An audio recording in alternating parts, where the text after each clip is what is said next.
Alrighty people, here we go. First things first, you always gotta have El Coffeo. Just find the biggest cup you can in the cabinet, fill it up with all that wonderful elixir. Then you can do stuff in the garage. I squirted this thing down with Windex before I started. There's like a secret reason why. The secret reason is because then I don't smell other stuff. So yeah, there's that. Okie dokie, all 5 bolts are off. Cover comes off. Now you got to remember that there is a little notch down here, a little cutout and a little notch. You want the notch to go into the same spot. You want it to go in the same spot. So luckily for me, I won't actually have to mark it because I have it on video. But you're going to want that to be facing down, the same notch. That's a relief. I thought it was supposed to be an oil drain relief, but I don't see it actually tapped in the case. So, yeah, I don't know what it's for. Still guessing it's probably oil relief. I think this thing might actually be only a one-way deal. Like, it won't line up any other way. So you might be okay anyways, but yeah, that is what it is. Okay. So yeah, it can only go on one way anyways, because it's not actually a star pattern, it's a little bit offset. Anyways, make sure that stays down. Put that with the rear yoke over here so that I make sure that nothing gets lost.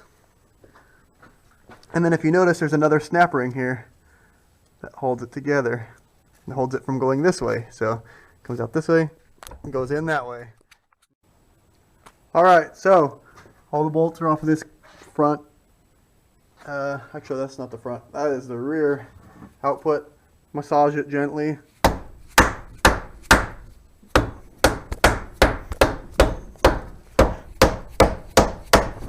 Plastic hammer. Yay! Look at that, it came undone.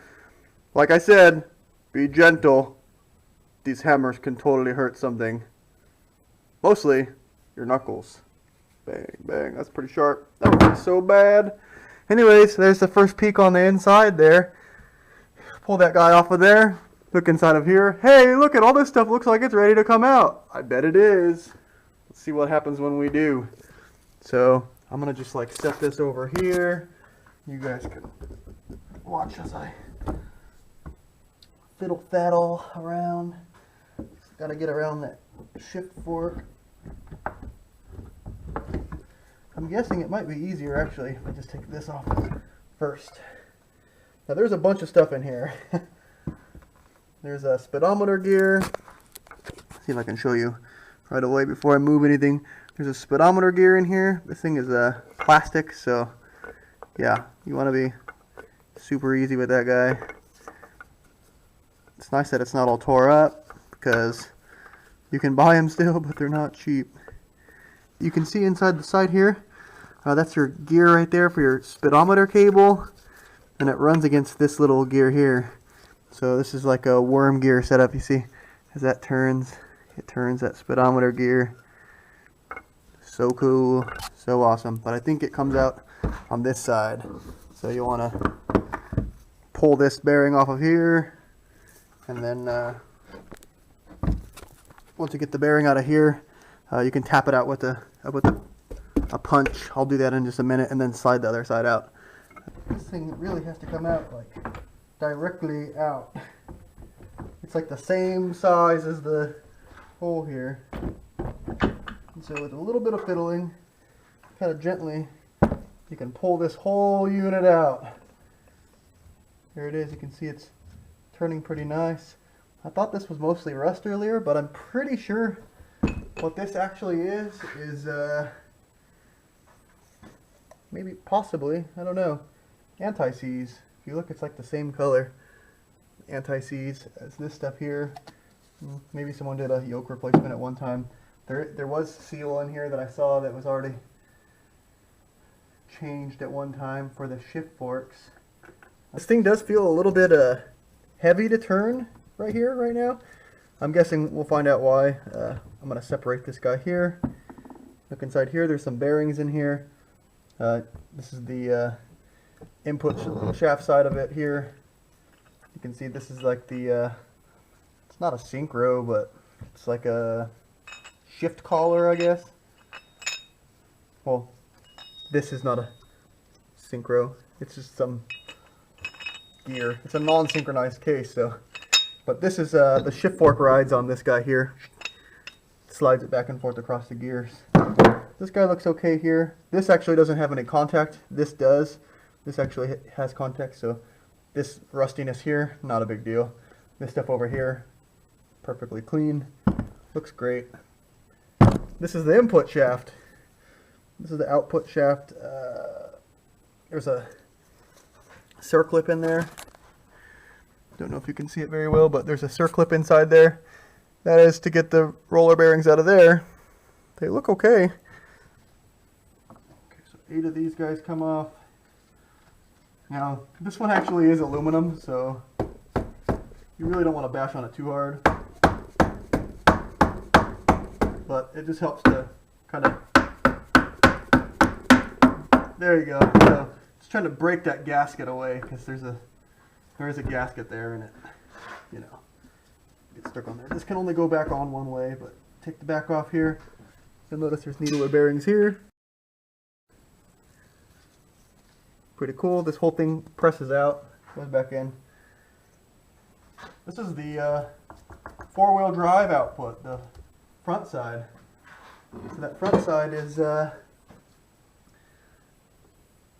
pretty heavy duty there. There's like some weird clips here. I've actually never seen these before. So we're going to try to figure out what they do right now.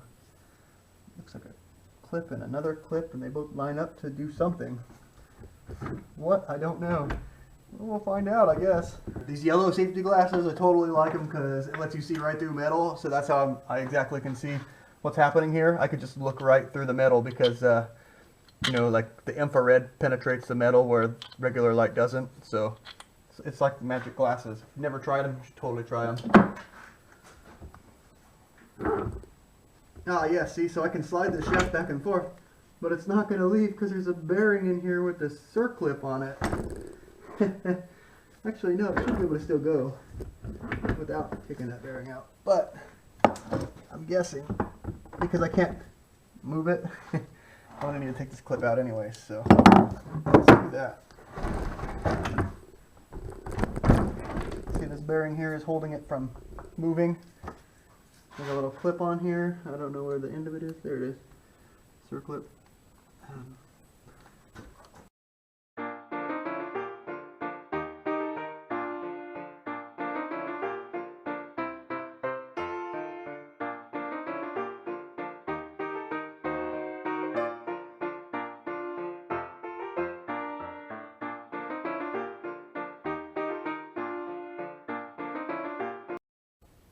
Okie dokie, so took these guys out. They were holding this big plate on.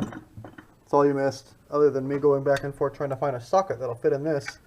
I think this 19 millimeter is going to do it. It's like thin enough that it fits in there. I tried all my spark plug holes. I really thought it was standard, but it works pretty good as metric. So 19 millimeter, I'm going to take these little things out. Just undo them real quick here. Try to get these shift rails out of here, because, you know, shift rails anyways, right? Holy moly, that thing's on there. Okay. Oh, it's not on there now. Okay. There we go. So these are just little plugs, I think. If I remember right, it's like a plug with the spring under it, or something like that. Yeah.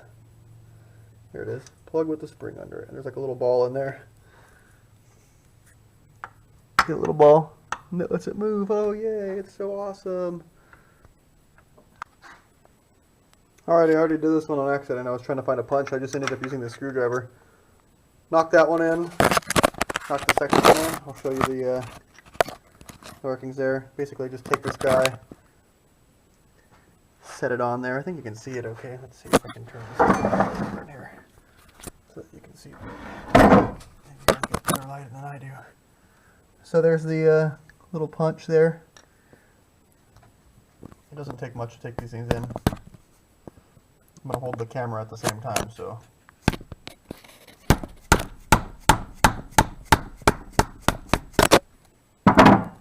Little brass plug. You want to collect that later.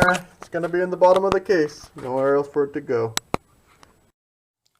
Well, okay now. This guy, ball's still there. This guy, the ball's still there. This guy, I drove out these pins that are inside of the case. I just drove them out. I didn't have a punch that would fit, so I kind of just made a punch. This is an old trampoline spring puller. I don't know if you can see it very well. There we go. Just ground off the end of it. Made it tapered so that way it fits in there pretty easily.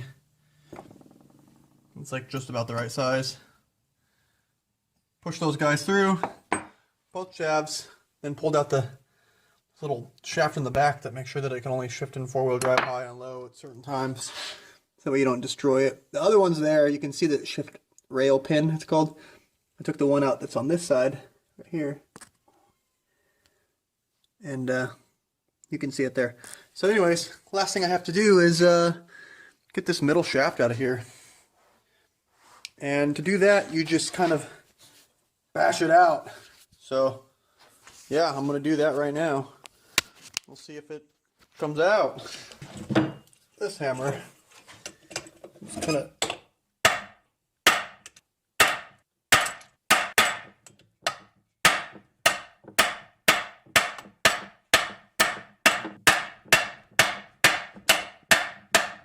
it's really in there.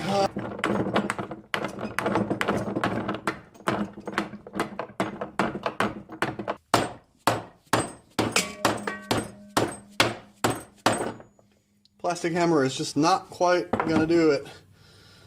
So I don't want to mess up those threads.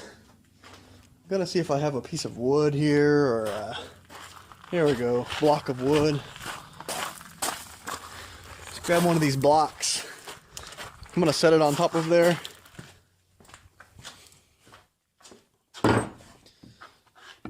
And then yeah, here comes no mercy, man. Woo. Yeah, that thing is moving, but it's just barely moving. So yeah, I'm gonna just beat on this a little bit more and see what I can figure out. Yeah, these blocks totally didn't work.